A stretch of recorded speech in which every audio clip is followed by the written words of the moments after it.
Oui, bonjour. Donc, là, nous allons nous intéresser donc, à l'animation de la dernière séquence de ce cours qui est consacré aux approches de développement pilotées par les tests, par le comportement, également par les tests d'acceptation, acceptance test. Voilà, tout ce qui est driven development et qui vous apprend un peu des méthodes de développement qui, je pense, diffèrent un peu des méthodes classiques que vous avez l'habitude d'utiliser en tant qu'étudiant. Bon, il n'y a même pas de méthode. Hein, voilà. Dans le cycle de développement, on code, ensuite on teste, etc. Alors que bon, c'était surtout pour vous initier à ces méthodes-là. Donc, le cours de M. Moussa Fofana. Voilà. Donc, nous allons poursuivre l'exploration, donc, comme je l'ai dit tout à l'heure, des méthodes de développement, donc, qui sont pilotées par les tests, hein, toujours, hein, voilà, avec une nouvelle approche, et je pense que c'est la dernière approche. Il y en a d'autres, hein, si vous faites une recherche sur le web, que vous allez voir. Bon, est-ce que j'ai lancé l'enregistrement? Oui, voilà.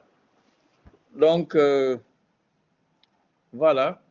Donc, là, nous allons explorer l'ATDD, ou Acceptance Test Driven Development. Bon, c'est simplement, bon, si je traduis littéralement, le développement piloté par les tests d'acceptation. Bon, c'est assez sémantique, hein? Voilà. Juste pour voir ici comment définir l'ATDD, hein? Quelle est la différence? Comme tout à l'heure dans la séquence avec le BDD, quelle est la différence cette fois-ci entre BDD et ATDD?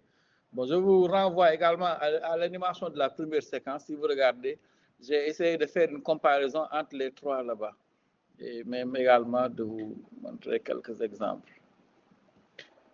Donc, qu'est-ce que l'acceptance test driven development, tel qu'il le décrit ici?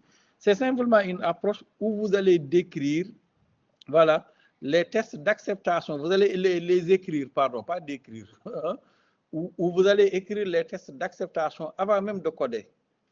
Voilà, c'est ça, bon, grosso modo. Et ces tests-là ne sont pas rédigés seulement par les développeurs, mais il faut les co-construire avec les utilisateurs finaux et globalement avec l'ensemble des parties prenantes.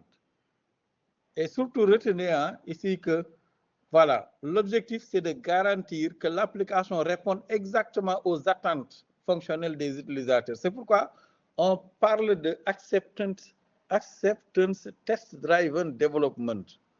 Donc, avant de développer une application, par exemple, bancaire, il faut écrire que l'utilisateur, par exemple, doit pouvoir se connecter avec ses identifiants, voir son solde et voir son solde s'afficher.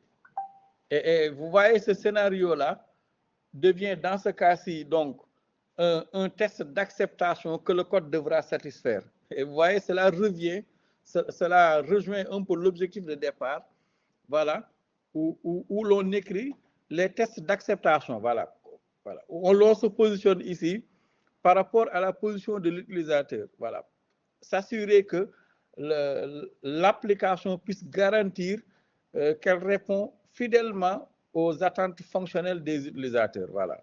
Donc, il doit pouvoir se connecter avec ses identifiants et voir son solde s'afficher. Par exemple, moi et vous, quand nous allons au niveau du GAP, ce qu'on attend quand nous venons devant, c'est de pouvoir mettre notre carte bancaire, saisir notre code et afficher, par exemple, notre solde.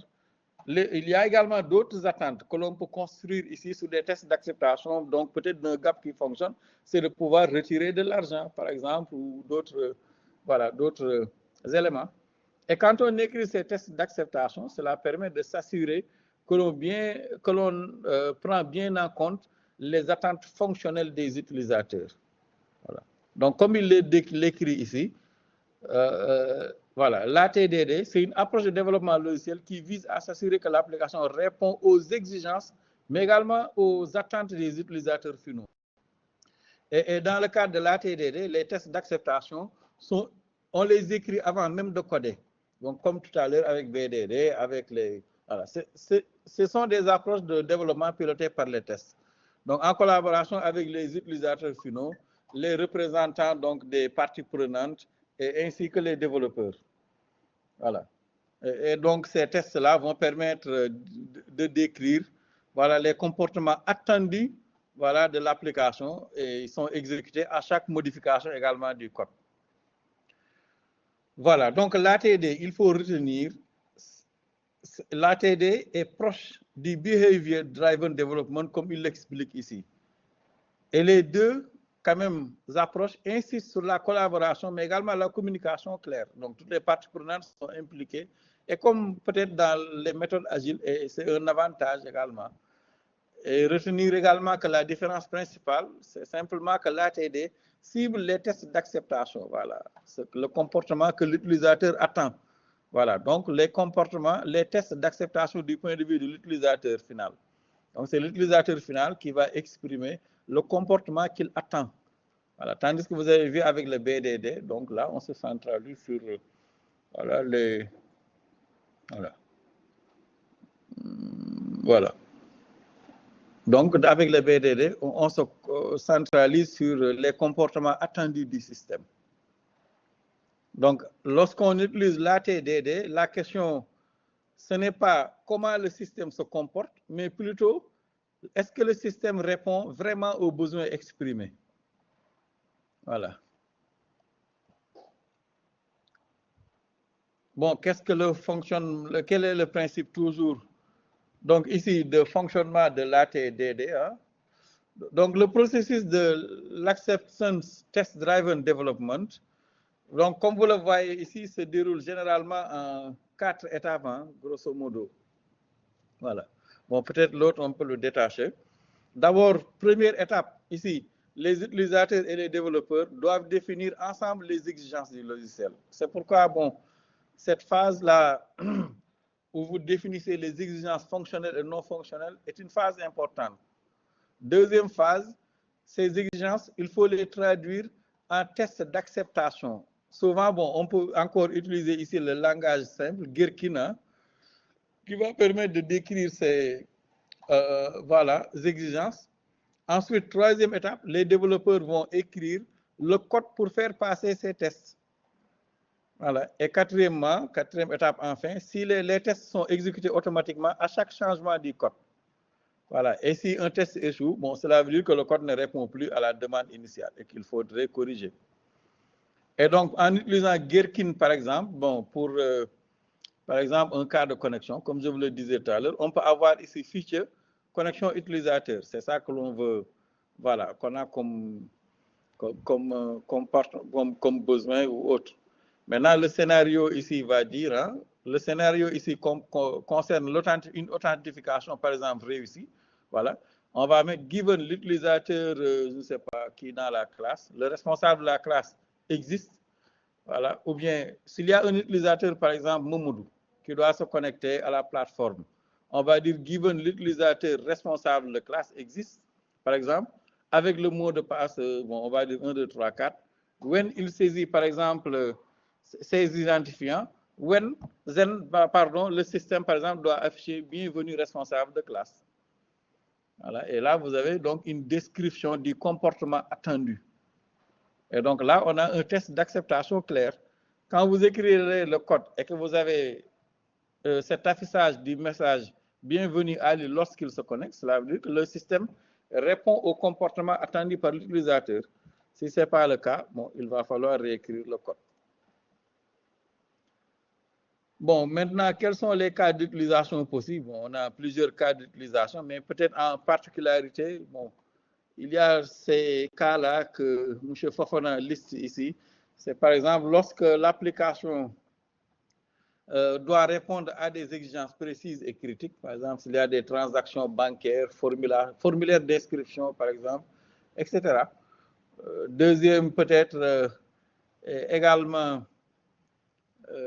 contexte, c'est quand les utilisateurs ne sont pas des techniques. Là, par exemple, cela peut être très utile puisque les tests vont servir de contrat fonctionnel clair. Parce que quand vous les écrivez, c'est clair, hein, et si c'est validé, cela veut dire que bon, ce sont leurs attentes. Bon, troisième cas aussi, comme il l'explique ici, ce sont, par exemple, quand le code échoue fréquemment. Voilà. Donc, quand le code échoue fréquemment, par exemple, ce sont des cas où on peut utiliser l'Acceptance Test Driven Development. Et là, les tests d'acceptation vont assurer la non-régression du code, par exemple. On peut aussi utiliser l'ATDD lors du déploiement en production. Et dans ce cas, les tests vont valider la conformité avant même la mise en ligne. Voilà. Mais il faut retenir que c'est une méthode qui peut, comme le BDD, paraître assez lourd, hein, mais va permettre de renforcer la qualité, mais également la confiance entre l'équipe technique et le client et qui va être impliqué. Bon, entre l'ATDD et le BDD, les deux approches-là reposent sur des tests automatisés. Bon. Mais le BDD met l'accent sur le comportement du système, comme nous l'avons vu, exprimé sous forme de scénarios techniques donc partagés. Tandis que quand vous prenez l'ATDD, voilà, cette approche-là se concentre sur la validation des exigences d'affaires. Bon, voilà, est-ce que le système, il répond surtout, elle répond plutôt, parce que c'est une approche à la question, est-ce que le système fait ce que l'utilisateur attend, donc du position de l'utilisateur. Voilà. Et par exemple, bon, en BDD, on pourrait écrire le bouton de paiement, par exemple, doit être désactivé si le panier est vide, dans le cas d'un site de vente en ligne. Mais lorsqu'on se positionne du point de vue ATDD, sur le test d'acceptation, on va dire, dans ce cas, l'utilisateur ne doit pas pouvoir valider une commande sans article. Vous voyez, là, on a un comportement en BDD centré sur le code et le développeur, tandis que là, c'est suivant donc les comportements attendus du point de vue de l'utilisateur. Voilà, donc c'est une même idée, mais bon, que l'on peut voir voilà, avec une vue sous un angle métier. Voilà, bon, toujours cette différence-là entre les deux, bon, comme il l'explique, quand on utilise le Behavior Driven Development en résumé, bon, là, on est centré sur la collaboration entre les développeurs et les testeurs. Pardon. Mais en ATDD, plutôt l'approche est centrée sur la validation avec les utilisateurs finaux. Bon, ces deux approches sont bien sûr complémentaires et l'ATDD, comme nous l'avons vu, voilà, garantit que l'on construit la bonne chose, ce qui est attendu, tandis que le BDD s'assure qu'on l'a construit correctement. Donc, ce sont des éléments complémentaires, quoi. Voilà. Mais tout tourne autour de la validation fonctionnelle partagée sur cette approche ATDD. Voilà, donc peut-être pour conclure sur cette séquence-là, retenir que l'ATDD anticipe les tests d'acceptation pour s'assurer que le logiciel correspond aux besoins métiers. Et c'est une approche qui repose sur une collaboration forte entre toutes les parties prenantes. C'est une approche également qui renforce la qualité, la traçabilité et la confiance dans le cycle de développement. Voilà. Maintenant, bon, il y a d'autres approches. Hein. Il y a le domaine driven development hein, que nous n'allons pas voir ici, qui structure le code autour du domaine métier lui-même. Voilà, etc. Bon, je vous incite également à rechercher dans la littérature. Donc, recherchez sur le, vous verrez des implémentations, ou bien sur YouTube. Voilà, comment est-ce qu'on les applique. Vous pouvez les écrire sur VS Code, hein, ces scénarios-là, et les associer au code, comme nous l'avons fait avec le Test Driven Development. Donc voilà, je pense que nous avons parcouru l'ensemble des séquences. Je vous souhaite une bonne continuation. Voilà. Et ne pas les négliger parce que bon, ce sont des éléments métiers. Vous êtes des ingénieurs logiciels. Voilà, il y a, comme pour les médecins, un certain nombre de principes qui régissent votre métier. Et ces principes-là, même si vous ne les pratiquez pas, vous devez les maîtriser. Être un ingénieur génie logiciel, comme vous allez sortir, ce n'est pas n'importe quoi. C'est une grosse responsabilité. Vous ne pouvez pas développer comme vous le voulez. Voilà. Donc, il faut vraiment prendre en compte ces aspects-là. C'est un peu quasiment le problème que nous avons avec vous, les étudiants, là, lors des soutenances au mémoire. Pour ce qui vous intéresse, venir d'un seul coup et on fait le travail, on développe et c'est terminé. Non, non, il y a des approches. Voilà. C'est comme quand on vous donne voilà, une bonne bouteille de Coca-Cola, bon, vous n'allez pas d'un seul coup, voilà. Il y a des approches, voilà. Il y a des approches, voilà. Voilà. Retenir, il y a un cycle de développement logiciel, bien sûr, qui part de l'expression, l'élicitation des besoins jusqu'à la phase de conception, développement, test. Voilà. Mais on n'est pas obligé de terminer par les tests. Et ces approches-là vous enseignent que l'on peut utiliser les tests pour voir est-ce que le code répond à sa spécification. Voilà, utiliser ces approches-là pour voir est-ce que le comportement attendu, on l'obtient. Voilà, est-ce que les besoins exprimés par l'utilisateur, c'est ce qu'on obtient à la fin. Et tout ça permet de s'assurer que l'on développe le bon logiciel, qu'on l'a construit bien et voilà, avec moins de tests de problèmes de régression, bon, etc., etc., etc. Bon, voilà.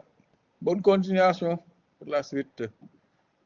Merci. Et donc, voilà, on se retrouve avec l'évaluation sûrement sur ce cours-là.